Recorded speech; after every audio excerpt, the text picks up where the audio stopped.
네, 더 이상 월급 로그아웃은 그만. 네, 금수저를 부러기보다는 직접 금맥을 찾아 나서는 우리 직장인분들을 위해서 재테크 비법을 공개하겠습니다. 직장인의 자산관리 돈을 잡아라 시간입니다. 네, 월급 모아서 태산은 못 만들어도 예전 놀이터에서 그 두꺼비집 만들어 봤잖아요. 했죠. 그 많이 했죠. 두꺼비집 정도는 만들어 보자.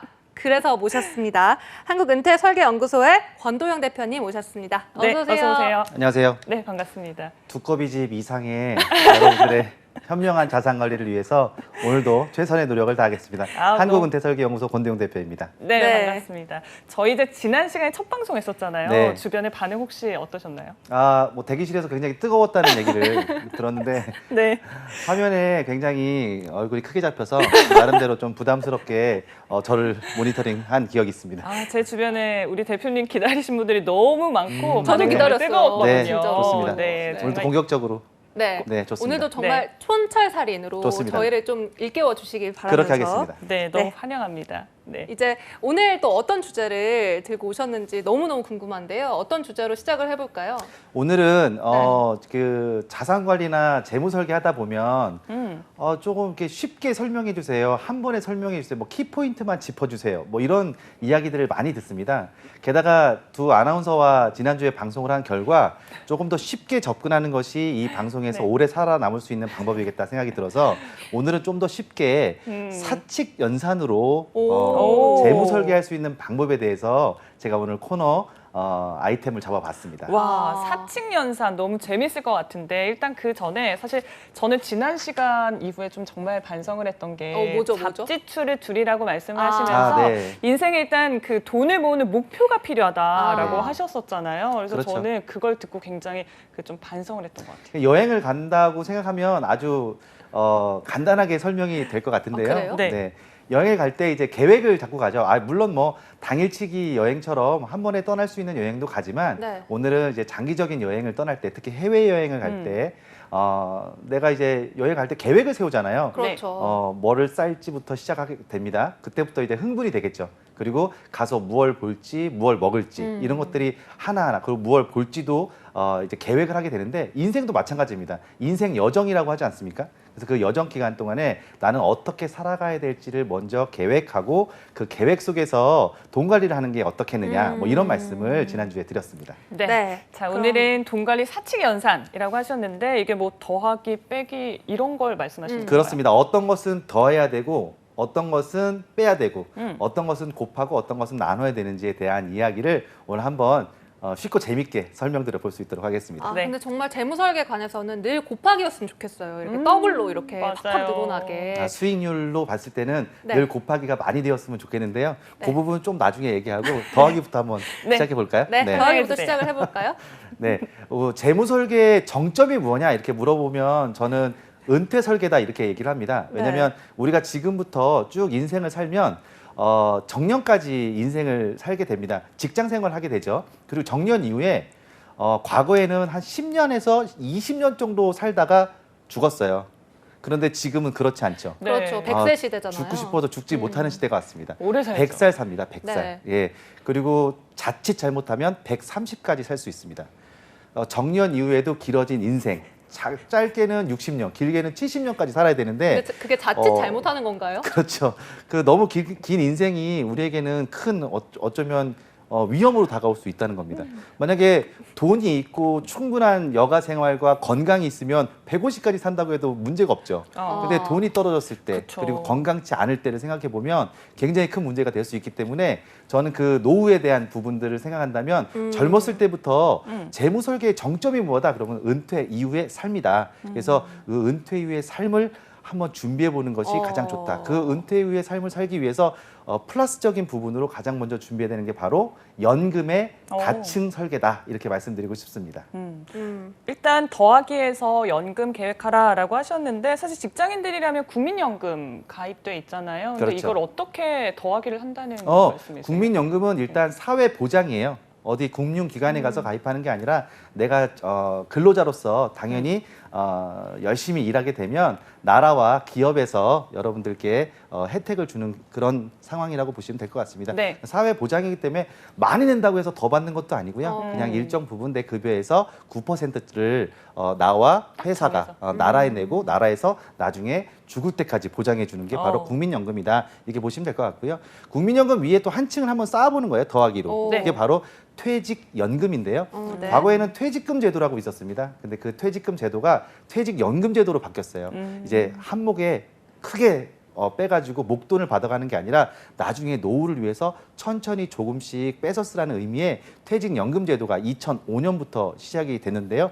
아마 여러분들도 퇴직연금 제도에 아마 가입이 되어 있을 것이라고 보고 있고요. 그 퇴직연금 제도로 국민연금 위에 한 층을 더 쌓아 놓는 겁니다. 그리고 나서 한 층 더 쌓은다면 이제 금융기관에 가서 개인연금을 가입을 하는 거죠. 그 개인연금으로 한 층 한 층 한 층 쌓고 또 너 나는 여유 있게 살 거야라고 네. 했을 때는 더 한 층 한 층 쌓았는데 마지막에는 나는 건강하게 일하면서 근로소득까지 받으면서 살 거야 하시는 분들은 네. 이를 위해서 또 한 층 한 층 쌓아놓는 그런 지혜가 필요하다. 그래서 연금은 한 층으로 끝나는 게 아니라 다층으로 쌓아야 된다. 그래서 은퇴 설계의 핵심인 더하기에 대한 말씀을 여러분께 드립니다. 그러면 이 3층까지 쌓았으면 4층에는 예를 들면 뭐가 있죠? 4층에는 이제 내가 정년 이후에도 일할 수 있는 근로소득을 받기 위한 또 창업으로 인해서 사업소득을 받기 위한 이런 일에 대한 부분을 한 층 더 쌓는 것도 지혜로울 수 있겠죠. 네. 네. 그리고 저는 그 집이 없어서 좀 슬프긴 한데요. 네. 그 주택연금도 네. 있다라고 들었거든요. 주택연금도 있고 또 농지연금도 있습니다.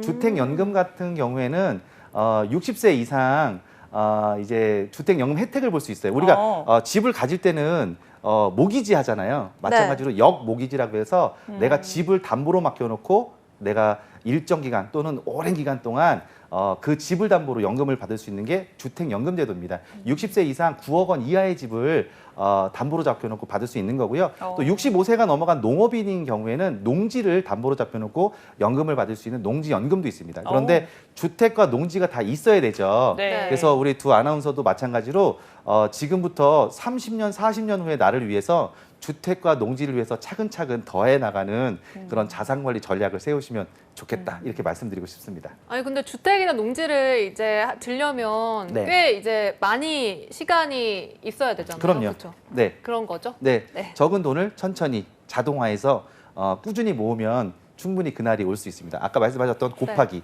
수익률을 또 잘 제고해서 모을 수 있으면 그날이 올 수 있습니다. 네, 그날을 위해서 네. 오늘도 열심히 달려보도록 좋습니다. 하겠습니다. 이제 사실 가장 많은 분들이 고민을 하는 것 중 하나가 이제 은퇴를 하고 나면 늘 들어오던 이 월급이 없어진다는 거잖아요. 그래서 그렇죠. 생활비를 과연 어떻게 충당을 해야 되느냐 이거거든요. 사실 우리는 1급에 맞춰 살지도 않고 주급에 맞춰 살지도 않죠. 네. 월급에 맞춰 삽니다. 월급. 어쩌면 죽을 때까지 월급에 맞춰 삽니다. 어머. 그래서 생활비가 가장 중요하다. 그래서 네. 나는 돈이 어떻게 준비가 되면 좋으냐라고 물어봤을 때 딱 한마디로 요약할 수 있는 것은 은퇴하는 시점에 내 월급 내가 뭐 저번에 며칠 날 급여를 받으실 저희는 때겠죠? 10일 10일 띵동. 예, 그러면 네. 10일 날 문자가 들어오죠? 네, 예. 띵동. 급여는 통장으로 들어오는 게 아니라 문자로 들어오죠? 네. 그리고 문자로 나가잖아요. 그렇죠. 그게 10일 날입니다. 맞아요. 그러면 퇴직한 다음 달 10일 날 문자로 얼마가 들어오느냐. 빵원. 그게 이제 첫 번째죠. 그렇죠. 네. 그래서 준비해야 되는 겁니다. 두 번째는 그 당시부터 이제 필요한 여러 가지 목돈 수요가 있을 거예요. 그 목돈 수요를 위해서 목돈을 얼마를 또 갖추고 있느냐. 이 두 가지를 생각하면서 자산 관리를 해야 가장 현명한 재무 설계라고 말씀드릴 수가 있겠습니다. 네. 저희 이제 뭐 60세 전후로 은퇴를 한다고 하면 네. 보통 40년 동안 일을 해야 되고 그 이후의 삶, 저희가 얼마나 더 살지는 모르지만 그 삶을 위해서 지금 열심히 돈을 모아야 하는데 네. 벌써 좀 숨이 턱턱 막히는데. 숨이 막힐 수 있는데요. 네. 또 무조건 숨이 막힌다고 포기해버리는 그것도 또 지혜롭지 못한 그렇죠. 자세입니다. 아, 그렇죠. 네. 지금부터 작은 금액으로 그리고 또 숨이 막힌다고 또 너무 의욕적으로 목돈을 막 엄청나게 파이어도 모아야 되겠다. 조금. 아니 그런 생각도 좀 안 하셨으면 좋겠어요. 네. 아, 그래요? 체질이 충분히 된 다음에 파이어를 해도 늦지 않으니까요. 천천히 가되 소득 대체율의 개념을 한번 생각해보고 한번 연금 같은 것도 가입했으면 좋겠습니다. 네. 소득 대체율이라는 게 뭐냐면 지금 돈 벌고 계시죠? 네. 그 돈 벌이, 그러니까 경제 활동 기간에 내가 소득으로 가졌던 그 소득원의 몇 %가 연금으로 나오느냐. 이게 바로 소득 대체율이에요. 그러니까 예를 들어 지금 내가 평균적으로 만약에 500만 원 정도를 500만 너무 많은가요? 얘가? 그럼 한 300만 원 정도로 하겠습니다. 네. 내가 직장 생활을 시작해서 그다음에 은퇴하는 시점까지 평균으로 한 300만 원 정도를 벌었다. 네. 거기에 내가 연금이 몇 %가 나오냐? 이걸 소득 대체율이라고 합니다. 어. 예를 들어 뭐 210만 원이 나왔다. 그럼 소득 대체율이 70% 정도가 되겠죠? 맞습니까? 네. 네, 맞죠? 네, 네, 네, 네, 네. 맞죠. 지금 300 계산이 곱하기, 되시는 네. 거예요? 네, 좋습니다. 270, 3 네. 곱하기 7, 21. 그래서 소득 대체율은 60에서 한 70% 정도를 유지하면 되는데 그러면 연금으로 60에서 70% 나오게끔 내가 지금 300만 원 벌이의 평균 소득을 가지고 있는데 210만 원이 나오게끔 연금을 설계해야 되느냐? 그러면 숨이 정말 턱 막힐 수 있거든요. 그러니까요. 그런데 기본적으로 아까 말씀드렸던 국민연금이라는 게 있기 때문에 네. 국민연금 그리고 퇴직금을 연금으로 바꾼 퇴직연금 그리고 내가 만약에 집을 사게 되면 집을 통해서 받게 되는 주택연금 같은 게 있기 때문에 거기서 소득 대체율이 일부 상쇄가 되고요. 그다음에 그 플러스 알파로 이제 개인연금 투자한 것들 이런 것들을 합쳐서 의미 있는 소득 대체율을 만들면 된다라고 말씀을 드리는데 이해가 좀 안 가시는 표정이라서 괜찮아요? 너무 어려워요. 약간 아, 그래요? 이 주택연금도 있고 뭐 개인연금, 이 퇴직연금 이렇게 고민하다 보니까 갑자기 문득 궁금해진 게 대표님께서는 그럼 연금 운용을 좀 어떻게 하고 계신지. 저요. 네. 네. 저는 일단 기본적으로 이제 대한민국 국민이기 때문에 국민연금이 있고요. 네. 그다음에 퇴직금을 연금으로 바꾼 퇴직연금이 있습니다. 어. 그다음에 개인적으로 연금 저축을 가지고 있죠. 아. 연금 저축 가지고 계세요? 연금 저축? 연금 저축. 연금 예, 저축. 뭐 세액공제가 되는 연금 저축 이런 것들 많이 가입하셨을 텐데 은행에서 가입하면 연금 저축 신탁으로 가지고 계실 거고 증권회사에서는 연금 저축 펀드 그다음에 보험회사에서는 연금 저축 보험으로 연말에 왜 13월에 월급이라고 해서 내가 나중에 세액공제 받을 때 이렇게 증빙하는 서류 중에 연금이라는 것들이 있어요. 그런 것들 먼저 가입해서 가고 그다음에 연금으로 한 층 한 층 더 쌓아 올리는 거죠. 그리고 집을 하나 가지고 있어요. 아, 와. 오. 생긴 게 좀 부자처럼 생겼잖아요. 그러면 그래서 그걸 이제 제가 잘 보유하고 있는다면 나중에 60세가 넘어서 나라에 담보로 잡혀놓고 그 담보로 내가 월세를처럼 나라에서 받을 수 있는 주택연금을 가입할 예정입니다. 그러면 와. 소득 대체율이 어느 정도 상쇄가 되겠죠. 제가 거의- 부자가라서 그런 게 아니라 아마 대부분의 은퇴 설계를 한 40, 50대들은 요 정도의 상황일 텐데 문제는 이제 주택이 이제 가격이 떨어질 수 있다는 그 단점이 하나 네. 있을 수 있고요. 부동산이. 네. 그리고 인생에 살면서 이제 큰 일을 한 번씩 다쳤을 때 네. 이제 큰 일을 어떻게 이제 헤쳐나가느냐 그러니까 뭐 네. 이런 네. 것들이 이제 필요할 문제가 때. 될 수 네. 있겠죠. 그래서 인생은 순탄하지만은 않다라는 걸 또 한번 말씀드리고 싶습니다. 알겠습니다. 그렇기 때문에 더 철저하게 또 대비를 해야 된다라고 볼 수 좋습니다. 있을 것 같은데 네. 일단 개인연금 네. 좀 어떻게 준비하면 좋을지 좀 풀어서 설명해 주세요. 일단 개인연금은 종류별로 한번 나눠서 보면 좋겠고요. 두 번째는 연금을 이제 받는 거를 수령, 개시라고 하는데요. 연금을 개시하는 거에 대해서 내가 어떻게 가입하느냐가 중요할 것 같고요. 마지막 세 번째는 비교 검토를 하면서 연금을 가입하는 게 좋습니다. 연금은 운영 방식에 따라 좀 다른데요. 네. 우리 이율로 이렇게 분리되는 게 있어요. 공시 이율이라고 있는데 그렇게 공시 이율형 연금이 있고요. 또 연금도 투자가 됩니다. 그래서 투자형 연금이 있어요. 그리고 변액 연금이라고 하는데요. 그런 연금들도 있습니다. 물론 이런 모든 연금들은 특히 투자 상품이나 금융 상품을 선택할 때는 본인의 투자 성향에 따라서 이렇게 가입하는 게 가장 좋겠죠. 두 분이 만약에 저랑 같이 게임을 한다고 하면 네. 이런 거죠. 굉장히 공격적인 성향의 게임을 하시는 분들이 있어요. 나는 못 먹어도 계속 갈 거야 이렇게 하시는 분들이 있고 나는 그냥 3점이면 충분해 뭐 이렇게 해서 끝나는 분들 있겠죠. 안정적인. 3점이면 충분해라는 분들은 대부분 다 어떤 분들이면 굉장히 안정적이고 보수적인 성향의 투자 성향입니다. 그 분들은 예금 적금 하시는 게 좋고요. 네. 나는 굉장히 공격적이야 이런 분들은 네, 이제 네. 연금도 투자형으로 가입하시는 게 좋고 아까 말씀드렸던 연금 저축에도 투자형의 이제 그 유형이 있으니까 그런 것들도 참고해서 가입하시면 좋겠습니다. 그리고 이제 연금을 아까 개시한다고 말씀드렸는데 네. 개시하는 형태에 따라 달라요. 예를 들어 나는 살아있는 동안 죽을 때까지 끝까지 받을 거야. 이런 분들은 종신연금. 종신형. 그런 거 좋아하세요? 한 번 가입해서 받기 시작하면 죽을 때까지 나오는 게 종신형 연금이고요. 네. 나는 딱 그 기간 한 20년 그 기간에만 딱 받고 말 거야. 확정 기간 동안 받겠다 해서 확정연금. 마지막으로 나는 받다가 내 자식이나 내 자손들에게 물려주고 싶어라고 하시는 분들은 상속연금 이런 것들이 또 종류별로 있으니까 이런 것도 참고해서 가입하시면 좋겠고요. 네. 모든 연금은 비교 검토를 하는 게 필수다 이렇게 말씀드리고 싶습니다. 네. 네, 아니 저는 연금에도 이렇게 많은 종류가 있는지 또 뭐 이렇게 비교 검토를 해야 되는지 처음 알았는데 네. 이 숫자에 약하거든요. 제가 수학을 제일 못했어요. 그래서 이렇게 숫자에 약한 사람들 뭐 네. 변액이 뭔지도 모르겠고 이게 종신이 뭔지도 모르겠으면 어떻게 비교 검토를 해야 되는 거죠? 그 숫자가 아무리 약해도요 이자가 높고 낮으면 알 수 있겠죠. 그렇죠. 그래서 네, 그렇죠. 높은 이자. 근데 그 이자를 자꾸 이렇게 변동한다고 하면 네. 좀 불안할 수 있겠죠. 아. 그래서 이거를 고정해 줄 수 있고 네. 그리고 우리가 금리가 좀 떨어지잖아요. 이 떨어지는 금리 상황에서 이 금리를 확실히 보정해 줄 수 있는 최저 보증 이율 이런 것들은 이제 좀 있으면 있을수록 좋겠죠. 네. 그리고 높으면 높을수록 좋겠죠.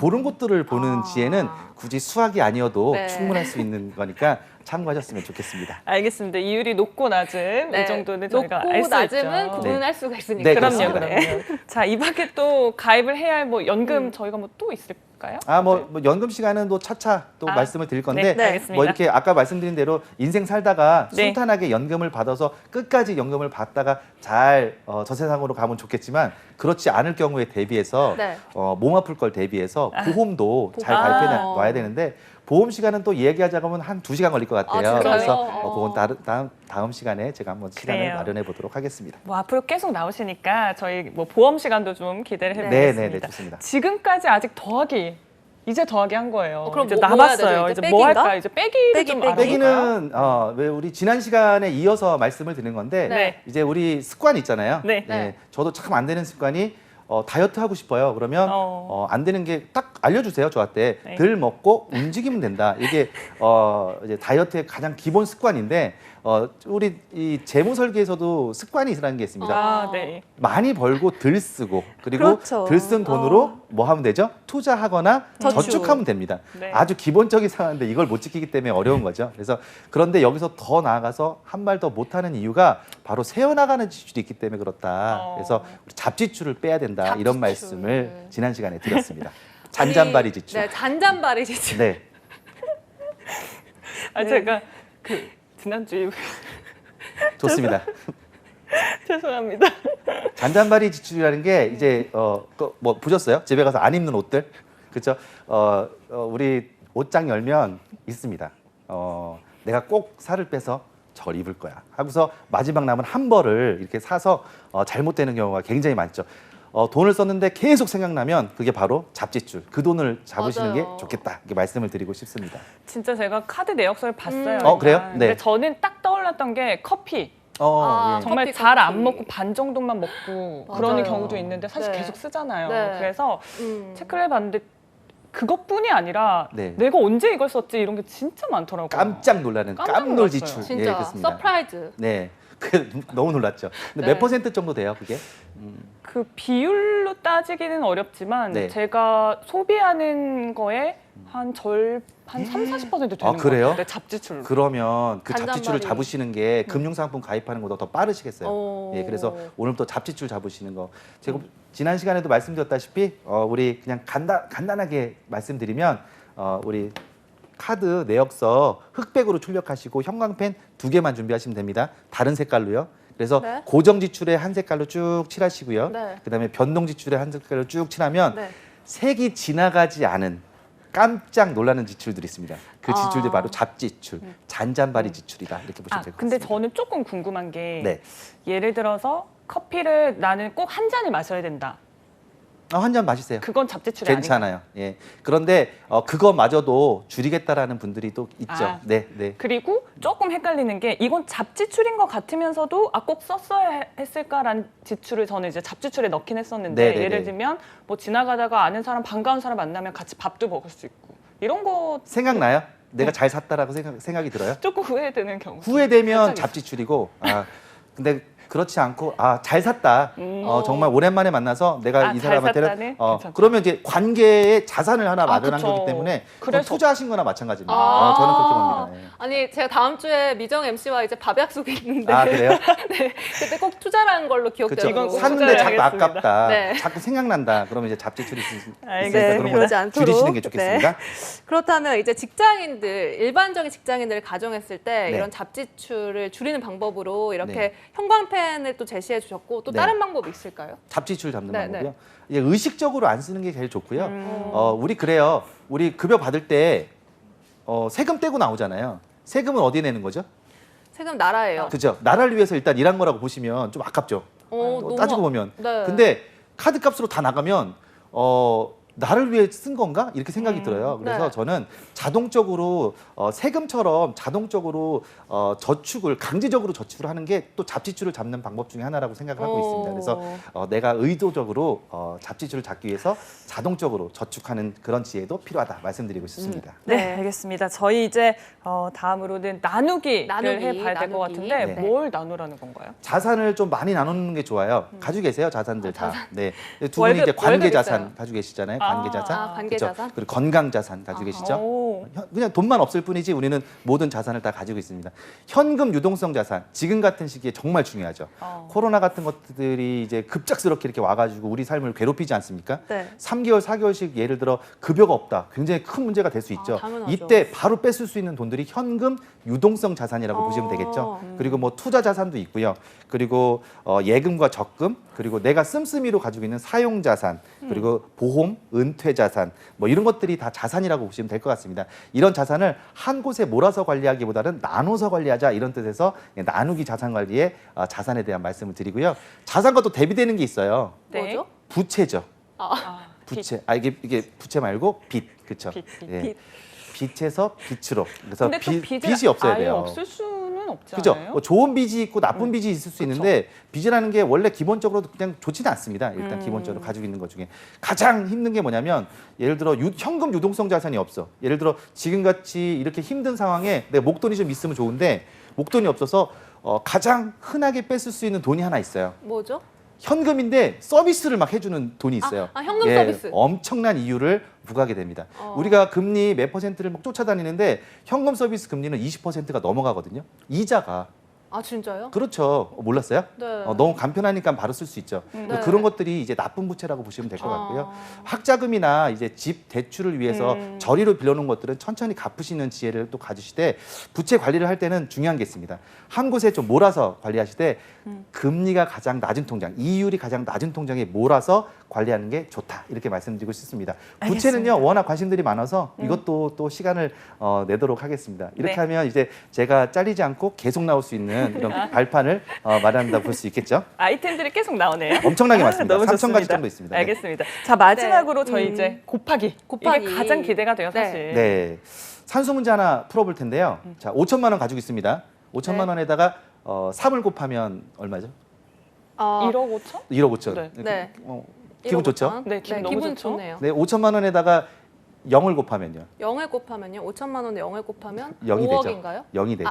네 죄송합니다. 곱하면 0이 되죠. 네, 그렇죠.